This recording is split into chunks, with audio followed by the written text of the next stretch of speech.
Hi ಎಲ್ಲರಿಗೂ ನಮಸ್ಕಾರ. ನಮ್ಮ ಯೂಟ್ಯೂಬ್ನ ಮತ್ತೊಂದು ವಿಡಿಯೋಗೆ ನಿಮಗೆ ಸ್ವಾಗತ. ಕರಣ್ ಶರ್ಮಾ ಅವರು RCB ತಂಡದಲ್ಲಿ ಆಡುತ್ತಿರುವ ಲೆಗ್ ಸ್ಪಿನ್ನರ್ ಹಾಗೂ ಬೌಲಿಂಗ್ ಆಲ್ರೌಂಡರ್. ಇವರು ವಿಶೇಷತೆ ಏನೆಂದರೆ ಇವರು ಆಡಿದ ಎಲ್ಲ ತಂಡಗಳು ಫೈನಲ್ ಪಂದ್ಯದಲ್ಲಿ ವಿಜಯಶಾಲಿಯಾಗಿವೆ. ಇವರಿಗೆ RCB ತಂಡದಲ್ಲಿ 2024ರ ಫಸ್ಟ್ ಹಾಫ್ನಲ್ಲಿ ಅವಕಾಶ ಸಿಕ್ಕಿರಲಿಲ್ಲ.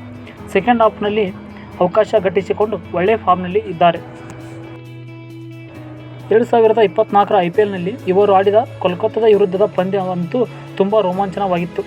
2016ರ ಫೈನಲ್ನಲ್ಲಿ RCB ವಿರುದ್ಧ ಗೆಲುವು ಕಂಡ ಹೈದರಾಬಾದ್ ತಂಡದಲ್ಲಿ ಕರಣ್ ಶರ್ಮಾ ಅವರು ಕಾಣಿಸಿಕೊಂಡಿದ್ದಾರೆ.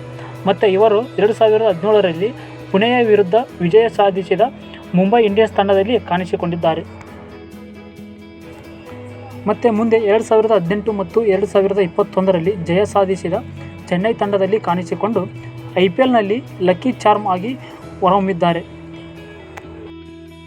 ಸದ್ಯ ಇವರು 2024ರ IPLನಲ್ಲಿ RCB ತಂಡದಲ್ಲಿ ಆಡುತ್ತಿದ್ದಾರೆ.